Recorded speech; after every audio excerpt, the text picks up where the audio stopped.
welcome everybody. It's lovely to see everyone here. Lots of familiar faces, which is probably no surprise because I think many of us, including myself at some point, have had the privilege of studying with Chris. So it's a real pleasure to be here tonight to celebrate this latest book. I think my job at this particular moment is mainly to tell you some fairly boring logistical things, and then we'll move on to some far more interesting discussions about Cubism as the evening progresses.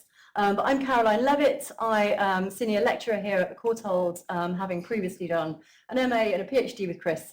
I won't tell you how many years ago, you can work that out. And my job as ambassador for the Courtauld, really, to kick this off, is simply to tell you that there are toilets that way if you need them. There is also a staircase that way, and if you hear a fire alarm, we're not planning one, so please just make your way that way out of the doors to the staircase and we'll get down. If you need assistance, then make yourself known to the research forum team and we'll make sure that you get that. We're not expecting a fire alarm. I very much hope one won't go off. They don't usually, but it's important that we just say that. The only other tiny bit of housekeeping I just might ask you to do, just because of my experience of this kind of thing, is that unless you need to leave early, often people will arrive partway through and then there'll be a little bit of a wriggle as everybody tries to get into a row. If you're sitting in the end of a row in the aisle and it's feasible for you to move in a little way, so we've got a couple of seats just on the end of the rows in the aisle, that would be extraordinarily helpful. If that poses a problem for you, or if you actually need to dash out quickly at the end, then don't feel imposed upon. But if it's possible for you to leave a gap at the end of an aisle, just so that there's a couple of spaces for anyone who might wander in, that would be really helpful. Thank you very much. I think that's the end of my boring introduction. Is there anything I've forgotten? No, thank you. Okay, what we're going to do is we're going to celebrate Chris and his book.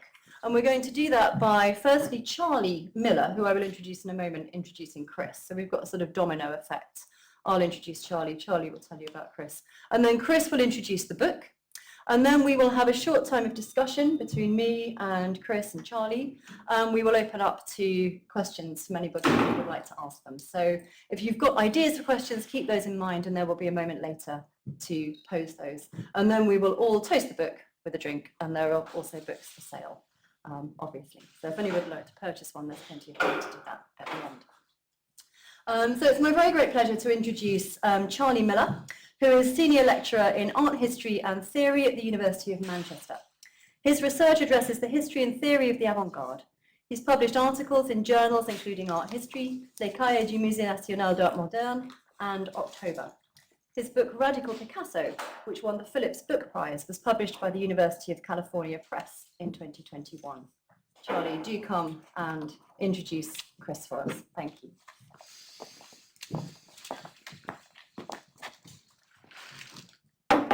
Thanks very much, Caroline. Thank you. I begin by expressing my thanks to Chris, to the Courtauld for the invitation to speak this evening, to pay tribute to Chris Green's scholarship, and to offer some brief notes in the margin of this deeply engaged, provocative study, Cubism and Reality. Now, needless to say, contributions Chris has made, sorry, that's my first slide, the contributions Chris has made to the historiography of modernism far exceed Cubism's nominal domain. Yet there's no denying that Cubism has been, for him, a continually productive site of inquiry.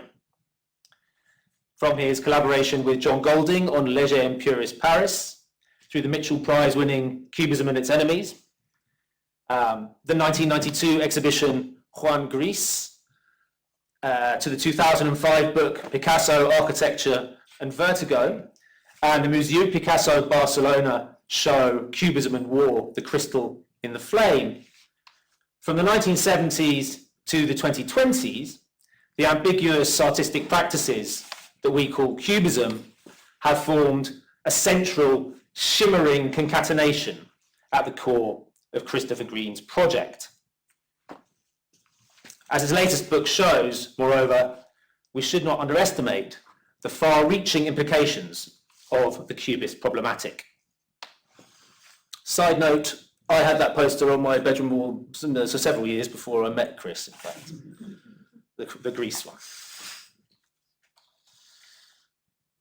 So now we have the text that we are gathered here to celebrate, and rightly so. Cubism and Reality. The title is itself a provocation. Common sense dictates that there are few pictures further from reality than a painting such as The Accordionist. It does not imitate veridical perception. The traditional conventions of depiction, one-point perspective, single light source, unity of contour and modelling, figure and ground opposition, transparent picture plane, these have come undone. At the same time, likeness is by no means absent. We can make out a figure and details such as the bellows of the instrument.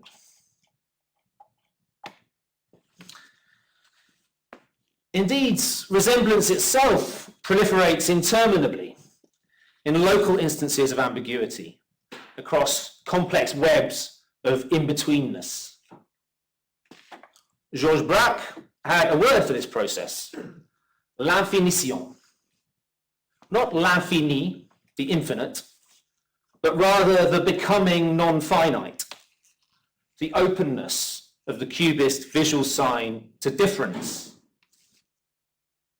Can such an artwork, then, qualify as realism, as claiming to represent the world as it is?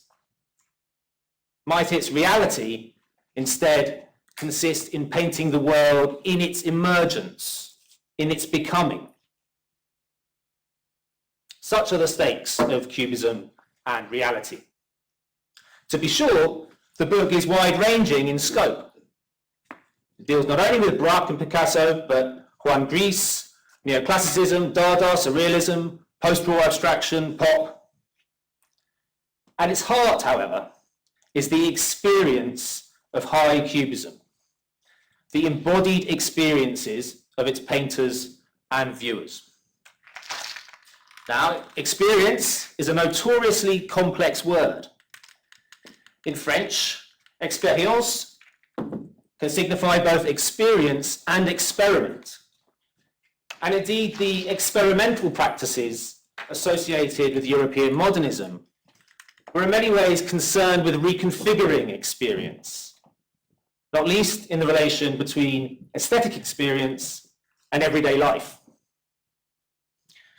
Early formalism viewed Cubist painting as an art of transcendence that instantiated ideal geometry.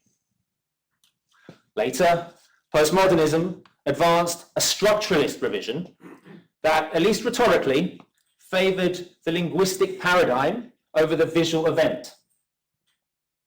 By contrast with these predecessors, Cubism and Reality considers the adventures of 1908 to 1914 as visual experiments in immanence, in a lively, corporeal materiality.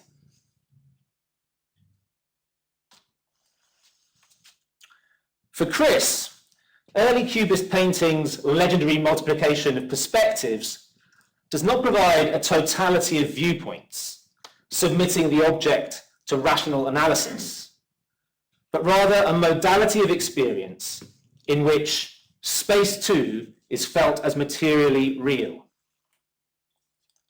Cubist perception, according to Chris, inaugurates a new anti-authoritarian mode of looking that replaces the hierarchy of subject and object with a mutual generative process or experience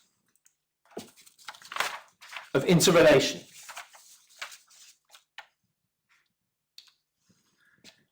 The radically indeterminate landmarks of high Cubism put us, I quote, at least intermittently between moments of reflection when doubt generates questions, into a pre-reasoning state when, not knowing what we are looking at, the painting urges us to reach out, mind and body, to grasp what might be, but never quite is there. This is a perceptual practice in which, I quote, uncertainty has become a positive term.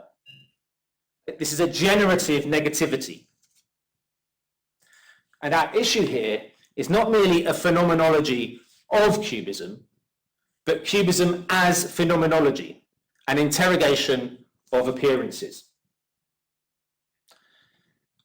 Cubism and Reality is full of insights, grounded in close looking and contextualization.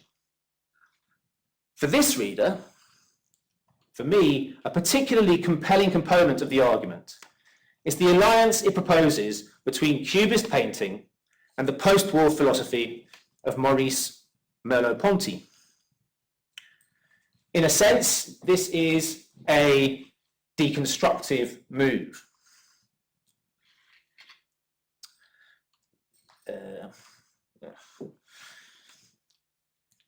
Cubism was curiously absent from Merleau-Ponty's project to restore a perceptual life world prior to what he called objective thought, the regime of Cartesian rationalism cognate with single-point perspective. When he looked to painting for a model of how to suspend this order and reveal the base of inhuman nature upon which man has installed himself, or the vibration of appearances, which is the cradle of things, it was above all Cézanne's doubt that furnished an exemplar. In the late essay, I and Mind, Merleau-Ponty even dismissed Cubism, unconvincingly it must be said, as having been too static to apprehend the genesis of the visible.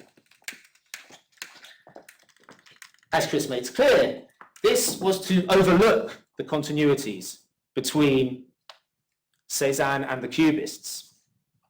Indeed, I would suggest that by reinscribing Cubism across a body of thought in which, to quote Diana Kuhl, reversals, lines of force, and folds ripple across the phenomenal field to render its materiality multidimensional, contingent, and overdetermined. By reinscribing Cubism across this body of thought, Chris reactivates a latent convergence between Cubist painting and Merleau-Ponty's ontology of the flesh, which is what he calls, is his name for what he describes as a chiasmic, reversible, interlacing, or knotwork, or l'entrelac, you can see there, the generative tissue of differences between the viewer and visible things.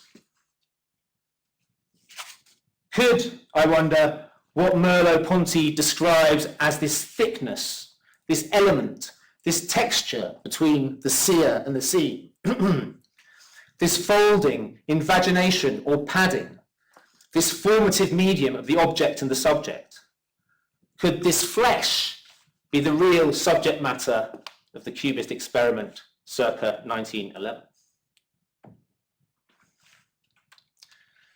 Philosophy, Merleau-Ponty wrote, is the taking over of cultural questions begun before our time and pursued in different ways, which we now reanimate from the standpoint of the present.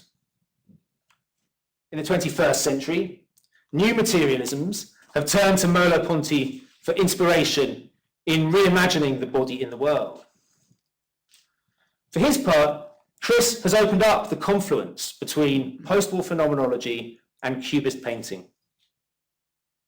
Cubism and Reality is a major contribution that has many other important things to say, but in reading and reading around the text, I sensed a certain fellow feeling between Chris and his philosophical interlocutor. Merleau-Ponty was a genial character, by all accounts, known for his cheerful disposition, modesty, and generosity. Those of us who know and love Chris might detect a resemblance.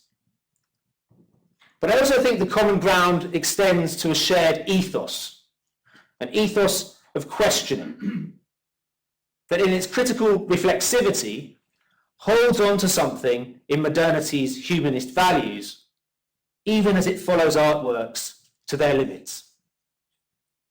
For Christopher Green, Cubism, I quote, is about looking and through looking, learning to see again. I would submit that this is Chris's project as an art historian, and that it should be all of ours. Thank you. Well, just first of all, it's great to be here. It's a long time since I've lectured at the Courtauld Institute, very long time. So that is a very nice thing for me to be doing all of a sudden, and to have an audience. Anyway, a little Courtauld history to start. A long time ago, in the 1970s, the early 1970s, my PhD supervisor was John Golding, whose own PhD became his book, Cubism, A History and Analysis, which was published in 1959, an even longer time ago than my thesis. Involved in the examining of Golding's thesis was the then Courtauld director, Anthony Blunt, who through the 1950s and most of the 1960s was lecturing not only on Nicolas Poussin and 17th century art and architecture, but on Picasso as well, especially the Picasso of Guernica. In the 1930s, Blunt had attacked Guernica, attacked Guernica from the Marxist left. Decades later, his little book on the picture, which came out of his Courtauld lectures, recognized its canonical status, embedding it in a European history which ranged from Hellenistic Maenads to Ingres. But it was Alain Bernès, not Blunt, who launched modern and contemporary teaching at the Courtauld. Golding took some persuading to join Bernès as a lecturer, because what he really wanted was to be a painter. Brought up in Mexico, in 1961, he was exhibiting with young Mexican abstract artists and the Mexico-based Surrealists, Remedios Barro and Leonora Carrington, in Peru. But he made it back to London and started teaching properly here at the Courtauld. Cubism and Reality has been for me a very personal project. It comes out of my personal history. I began working on it, feeling compelled to answer a question that I now know ultimately to be unanswerable. How, all that time ago, towards the end of the 1960s, did Golding's book and his teaching so irresistibly rivet my attention on artworks which often seemed actively to keep me out? It was especially such works as these, by Braque and Picasso, that I had initially in mind. Not the Picasso of Guernica, not the Picasso of Les Demoiselles d'Avignon, but paintings in which, even if the human figure emerges as a possible presence, as it does in the Picasso on the left, even then, it's more a thing than it is a living being. The only way back there, for me, from where I am now, has been to look again at the artworks that drew me in, remembering Golding's deeply felt painter's responses to such works as these, and the lucidity of his art historical writing, but asking myself why I'm still drawn to Cubist artworks, why it seems they could never bore me, especially when there's now a mountain of literature on Cubism, and when for decades, ambitious exploratory contemporary art, as well as art historical debates around modernism, seem less and less in touch with what happened in the long decade before 1914-18. Braque and Picasso had to be central to the book, but so did Juan Gris, because he was so close to them, and yet in his way of working, so obviously, sharply opposed. Here's his early 1913 response to Cubist papier-collés.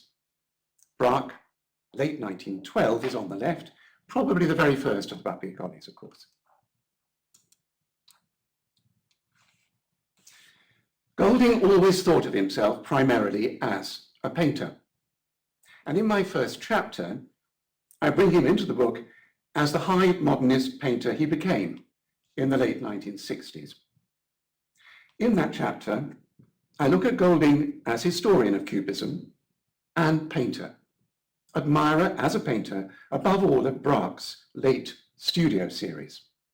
And here you see above a Golding of 1986 with Braque's 1949 studio number 2.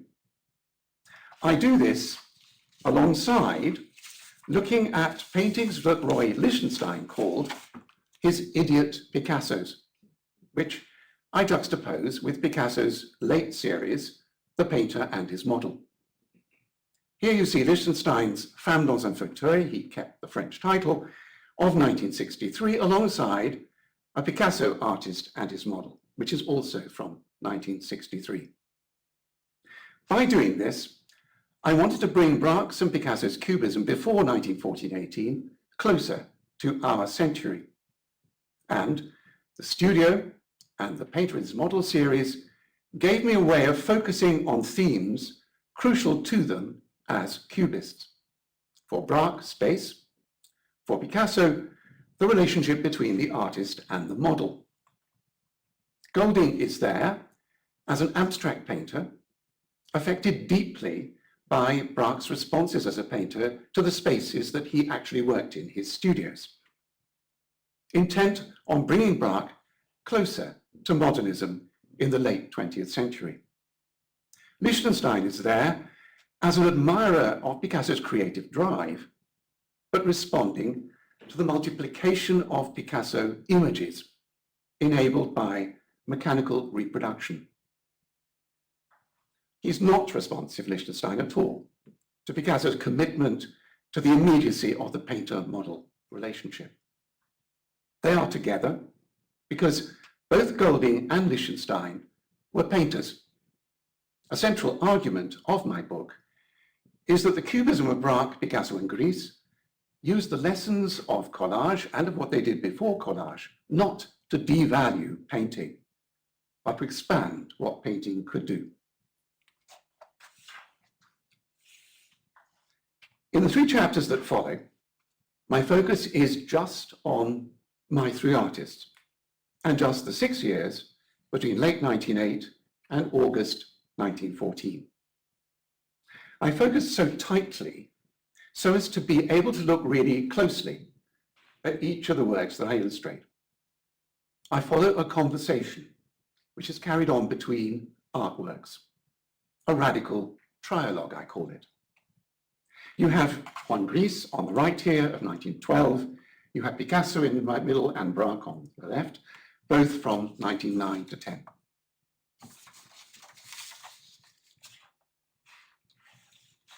Right from the start, from early on in the introduction to the book, I raise as a problem the word cubism. On screen, you have a not at all geometric Picasso drawing of spring 1909. Cubism, the word, removes the work of these 3 artists into the dehumanized space of elementary geometry, which the work itself, my book argues, resists.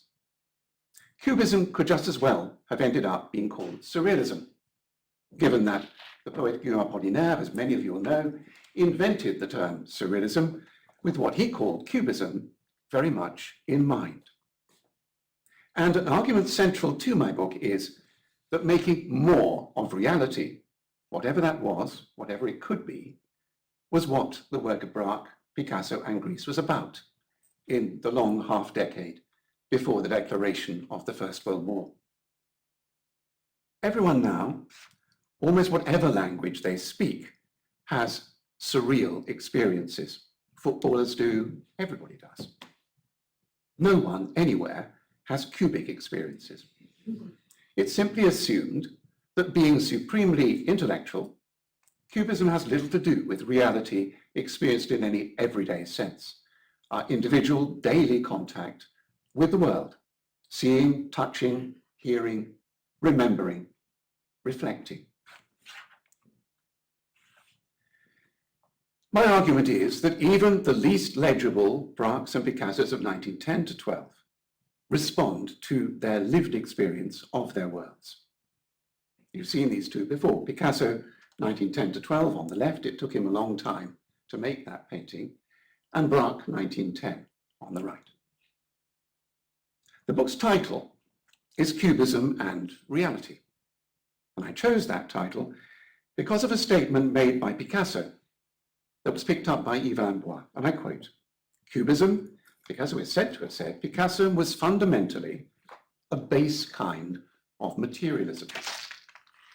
I treat the works made by Braque, Picasso, and Greece before 1914-18 fundamentally as material objects put together by three very distinctive individuals.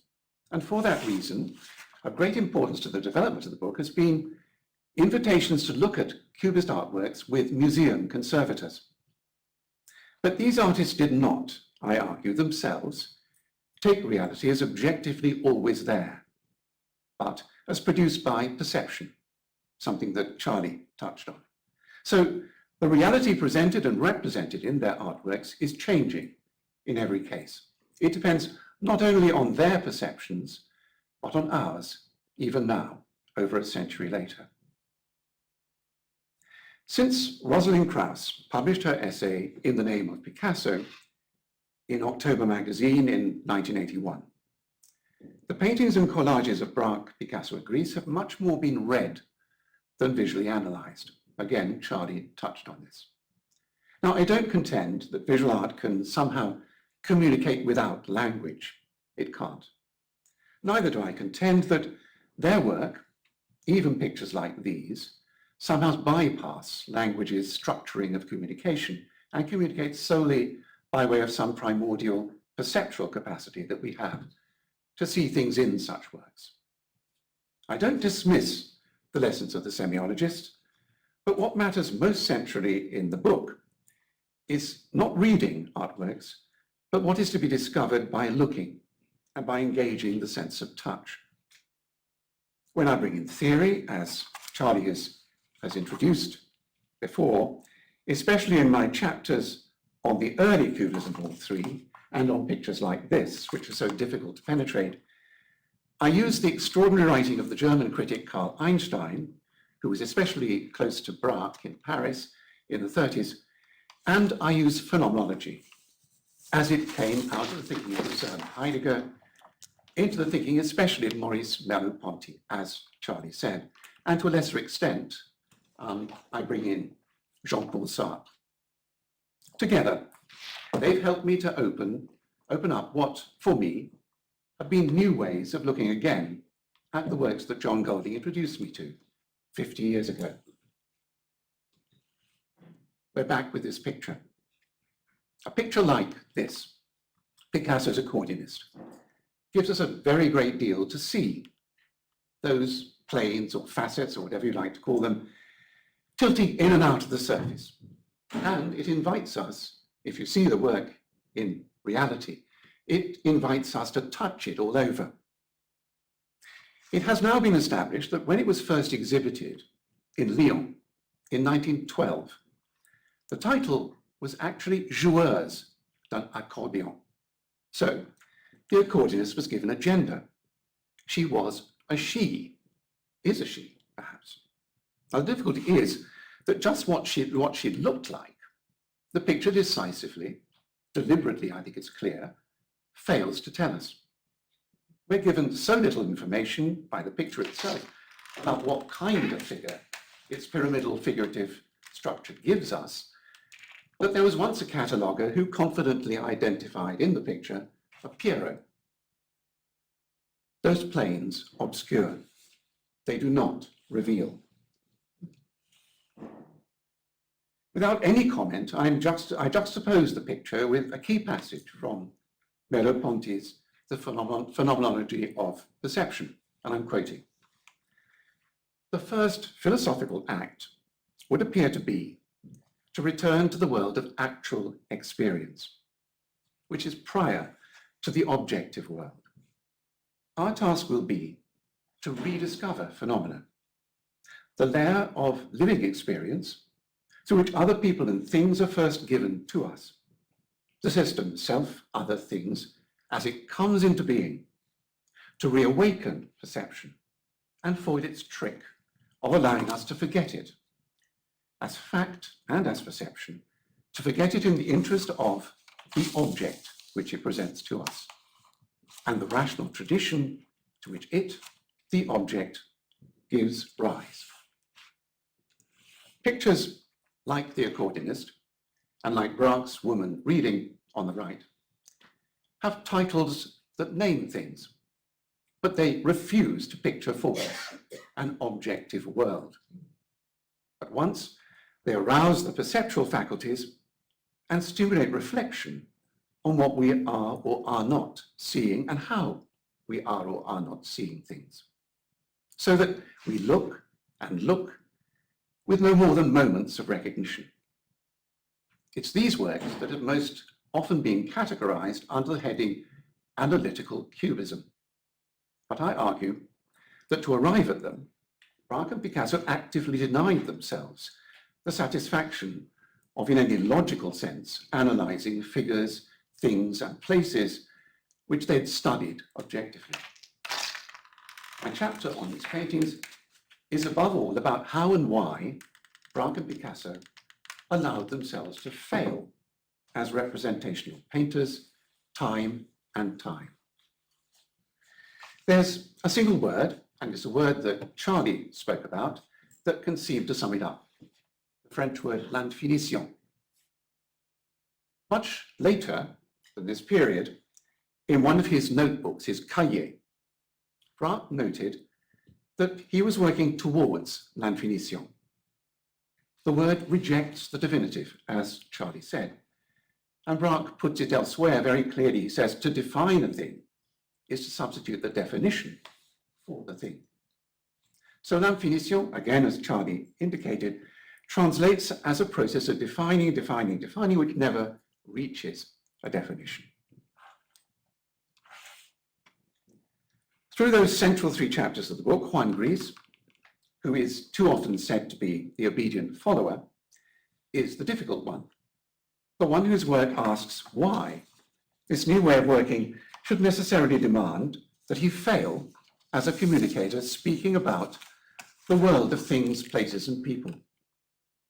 It was he who, according to Daniel Henry Kahnweiler, the dealer of all three of them, came up with that term, analytical cubism, with all its cut and dried conclusiveness.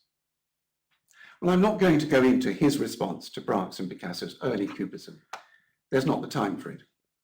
It will have to be enough to say that his still life with flowers on the right, which was shown at the Salon des Indépendants in 1912, responds, I think, directly to Braque's musical instrument still lives of 2 years before, and it could even be called some kind of homage to Braque, I think, this picture, but the lucidity and the orderliness of the Gris mounts, in effect, I argue, a critique as well. I'm going to end with collage. So here's the first Cubist collage, Picasso's still life with chair caning on the left, and one of Juan Gris's first responses. Picasso stuck on that piece of oilcloth printed to fake chair caning, probably in the spring of 1912. Juan Gris showed this picture with real fragments of mirror and product labels stuck onto it in the autumn. It's with collage that Juan Gris really comes into his own alongside Braque and Picasso. To keep brief what I have to say about their trialogue as collagists, I'm going to focus just on two themes, which are developed in the book. The first is making, the lived activity of making the work. It's a key theme, I argue, for situating both pre- and post-Cubism in the bigger history of modernism. Second, my second theme is the conflict between the acceptance of loss, of the work itself as ephemeral, and the aspiration to make work that lasts, that defeats death. Writing about this, the Musée of Modern Art in New York's paperboard construction by Picasso guitar, which was made late in 1912, Christine Poggi uses the word labor. Well, certainly it was work in the artisanal sense. And so was making the collages and the papier-collés, which came at the same time. Braque, 1913 on the left, and on the right, Picasso from late 1912. But it was fun as well. It was serious fun. A story told by the Apollinaire acolyte, André Bully, gets over that mixture of fun and serious reflection. In October 1913, in the little magazine Les Soirées de Paris, edited by Apollinaire with Bully's assistance, Bully published a piece that he titled Comment je suis devenu poète, How I Became a Poet. He tells of traveling on a train with Apollinaire, who he calls the charming Hector. Collage and poetry comes into their conversation.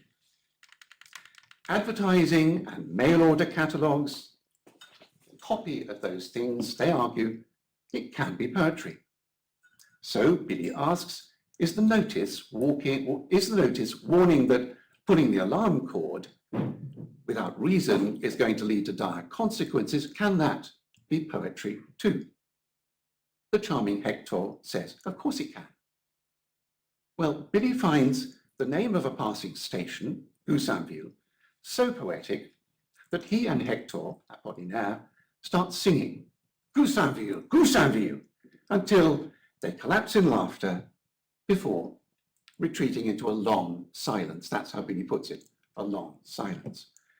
So the absurd gives way to reflection, laughter to silence. Well, that's a kind of enduring model, you could say, for Dada provocation from then on. Getting back to the book and my approach to the coming of collage, I want to start with my preference for two terms throughout the book, referring to paintings as well as collages or papier-collés, the terms work and artworks, and my avoidance of the terms images and products. Cubist artworks ask their viewers to slow down. After 1908, they seldom offer quickly consumed images. They're most often penetrated by looking, imagining, reflecting, and looking again. And especially directly in the post-collage work, looking again and again reveals how they were made in ways that invite us to project into the act of making them. I want to draw attention away from the emphasis on the incorporation of mechanically manufactured products that has dominated writing about collage over the last couple of decades. I mean machine-printed oilcloths, newsprint, wallpapers, and so on. And I want to bring out instead the artisanal and the improvisational in their making. This is why, although the term papier-collé remains entirely acceptable for collages using stuck-down pieces of paper, I preferred to write about them as drawings with papers. Now, I take that phrasing from Kahnweiler's contract with Braque. Dessin avec papier bois, marbre et tout autre accessoire.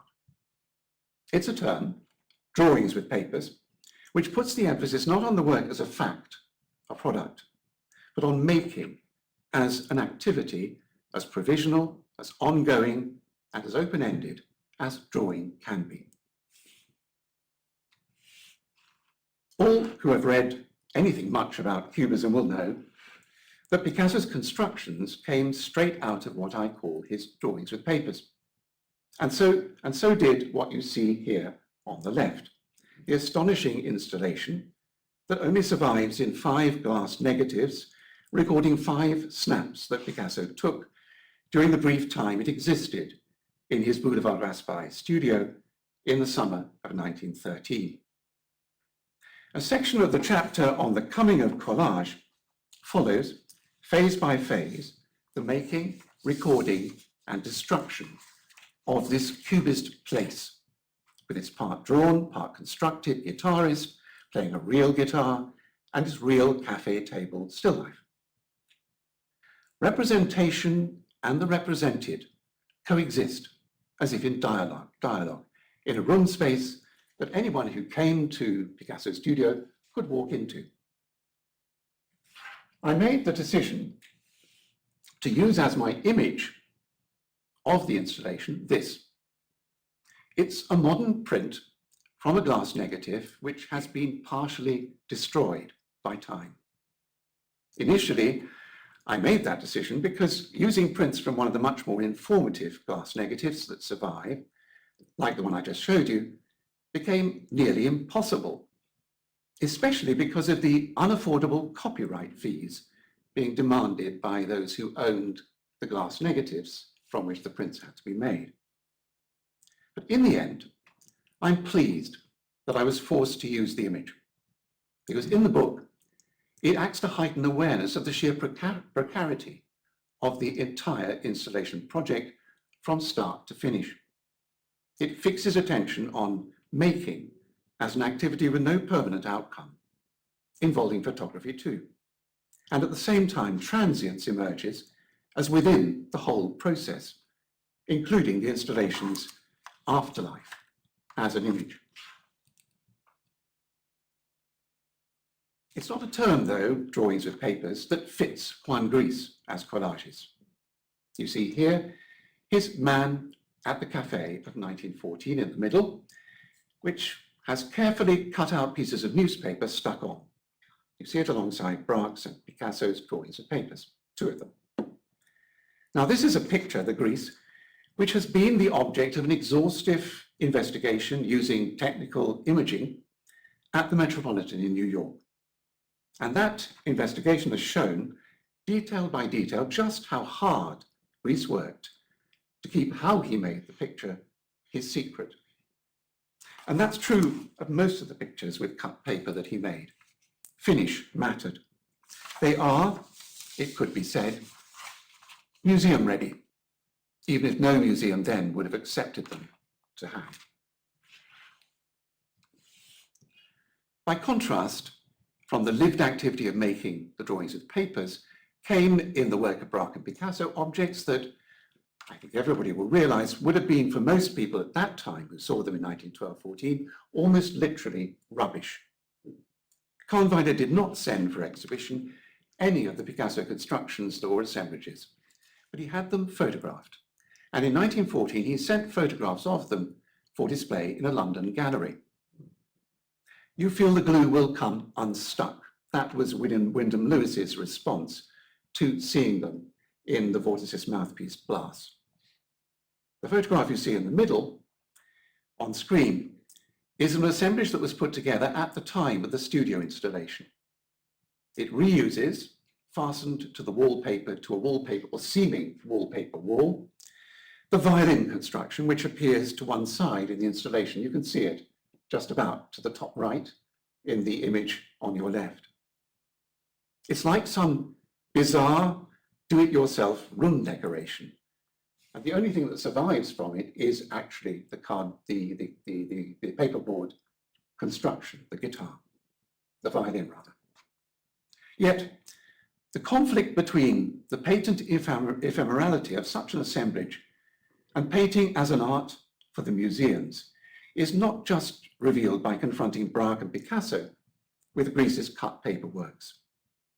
It's actually there to be seen in Braque's and Picasso's practice too.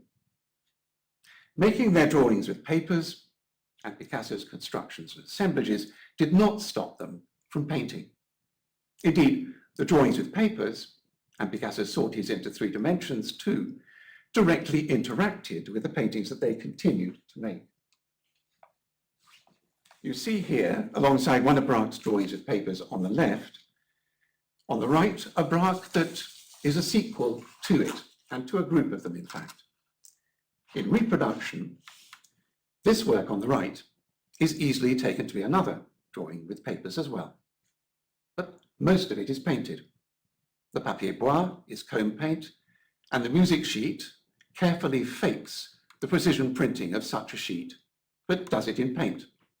And even fakes the yellowing with age of the paper. He's left behind a few drawn charcoal hatchings, which is fixed, of course, but otherwise this is a painting, a work made to last. Even Picasso's constructions, as Cubist sculptures, generated direct responses in the flat art of painting. Here is one of 1913, where he responds to his glued together paperboard violin and guitar constructions with an emphatically flat, painted and gritted work, which you see on the right. This is, as much as the Braque, a work made to last. Collage and drawings with paper released in new directions the poetic imagination, but also brought a different range of skills into painting.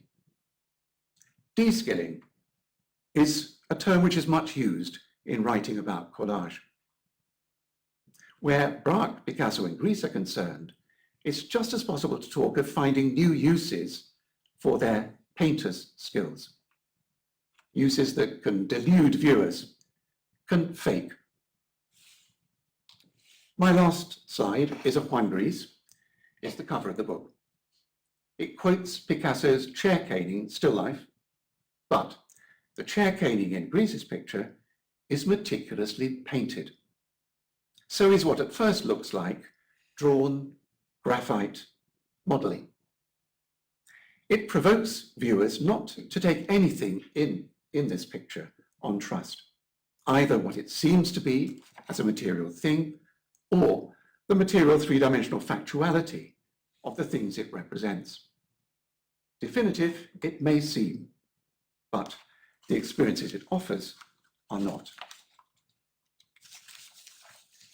My argument in my book is that the direction of travel that took these three into and through their Cubist explorations of 1908 to 14 was ultimately towards opening up for figurative painting new non-naturalistic possibilities, which gave figurative painting, responsive to the modernizing world, a future in the face of the challenge presented by the infinite reproductive possibilities opened up by photography and film.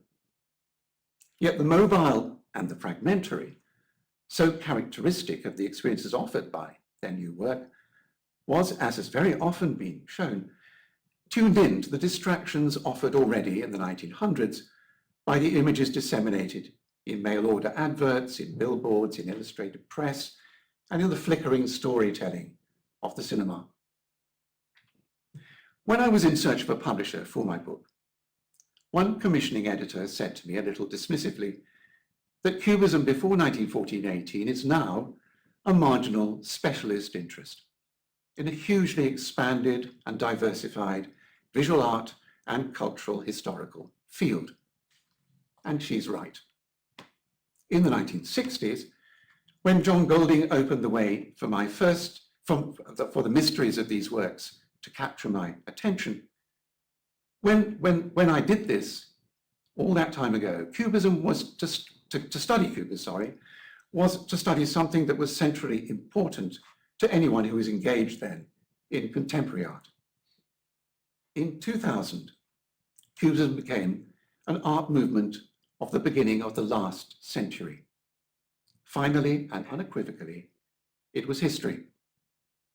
My book will soon be history too. I end with a quote from Ortega y Gasset, and I can't remember quite where I got it from, but I quote, "All we have is our history, and it does not belong to us." Thank you. Amazing. I think my first facetious question, which you've already answered, was going to be to do with the notion of writing another book on Cubism, but I think we have just seen and experienced and heard all of the reasons why this remains so relevant. Many of the words that you've been using about materiality, about looking slowly, about taking the time to experience something in real space, belong to something that very much seems a part of contemporary art today, which is not history, which is really relevant and really key in the way that we might try to resist or refresh or look again at some of the things that pervade our culture today and pervade the ways in which we are often forced or told or invited to look. So thank you. I think for a lot of people here, maybe some of these images will feel like familiar friends, which I think, as you said, is not the case for everybody. And they feel like familiar friends to us because you introduced us to them in the various moments in which you did that. So a huge thank you, I think, from me and from many of us in the audience for the ways that you have taught us to look over the years, and for the ways that you are still teaching us to look through this incredible book. Thank you very much indeed. That was a really fascinating insight into everything that the book holds. And I do hope that some of you may already have read it, but I hope that everybody will have the chance to do so. I wonder if you want to start, I don't know where you want to start. It might be that you've got particular things that you would like to... This is a question I've got, because I come out of my generation, which is a very long, I mean, I was young a long time ago, doing my PhD and stuff. And now, I do wonder how relevant, but what I do feel about the work that I've been looking at again is that you can always be thinking new things about it and saying other things about it. I don't think, that's why it's so inexhaustible somehow. So, but I don't know what that says to the answer to the question about relevance. How relevant now? Well, I think the notion of ambiguity is a really important one. I think that idea of the liveliness of something that refuses to be tied down to being definitive is absolutely at the crux of that, isn't it, in many ways? I think both of you talked about the idea of ambiguity and the refusal of a single reality, and the way in which you constantly invite artworks into conversation with each other, and the idea of the trialogue. You end, in fact, with Picabia, which is a wonderful surprise in many respects. But that way of inviting artworks into dialogue with each other creates a kind of constant revival and a constant way of revisiting things that may seem to be tied down in one context and then unravel all over again when we try looking at them in another context. So certainly for me, that's one way in which this retains its relevance. But Charlie, you may have another response to that. Yeah, well, I mean, I suppose one thing about these pictures is just how strange they are. And I think that we sometimes kind of lose that, perhaps, through familiarity. But once you start looking at them, they really are extraordinary pictures. Yeah, and I mean, you know, I didn't really know much about Merleau-Ponty. I read Chris's book, found it very interesting, read up a bit, and found it very striking that there are, it seems to me, kind of overlaps between this visual practice and what Merleau-Ponty is reaching for when he talks about something like the flesh, a term which has been very resonant in the 21st century for people trying to think again about materiality, about the relationship of the body to the world. So I sort of agree that these pictures are inexhaustible, or that they have a kind of generative negativity, I suppose, is how I would. I think to go back to that business of the. I think one of the problems with the way that writing, the Cubism of 1910 to 12, which is so difficult to penetrate, these pictures which are so, in inverted commas, difficult.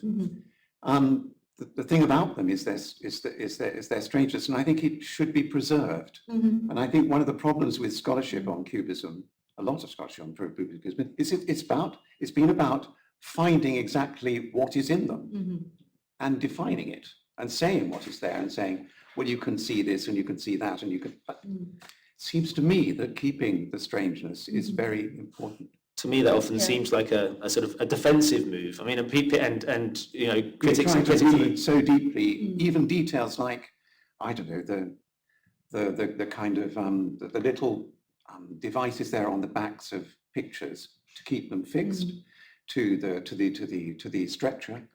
One of the, in some ways, I don't want to knock this particular analysis, but there's an analysis which actually identifies that in one of the pictures that I talk about. But is it there? Do I care whether it's there? I still want to have something of the strangeness there in these pictures. I don't want to solve all their mysteries. No, I think that's really important. And I think I mean, you open the book with this wonderful, and you've said that the book is quite personal to you in many ways, and it's because of your particular position in the narratives of Cubism becoming history in inverted commas, I suppose, that we can look to this. But you open with that wonderful discussion of the late Braque studio pieces and of Golding, which you gave us this evening. And I think that is one of the ways in which you manage to preserve the strangeness of the images here by not just looking to words as a means of analysis, but looking to the act of painting as a way of kind of rethinking and revisiting the things that are happening in those canvases in quite a visceral and material way. And you sort of treat the author as maker or the maker as author in a way which I think is very refreshing. So that seems to me one of the ways that you preserve that strangeness. I don't know if that was intentional. But, yeah, well, I think so. Thank you very much, Chris. I think what we'll do now is we will move to having a drink together, and you can purchase the book if you'd like to. How much are we selling the book at? I should have checked this sooner. £34. So if anybody would like to buy a book, then please do so. There's a card machine there. Thank you again very much for coming, but I think we should thank Chris one more time for...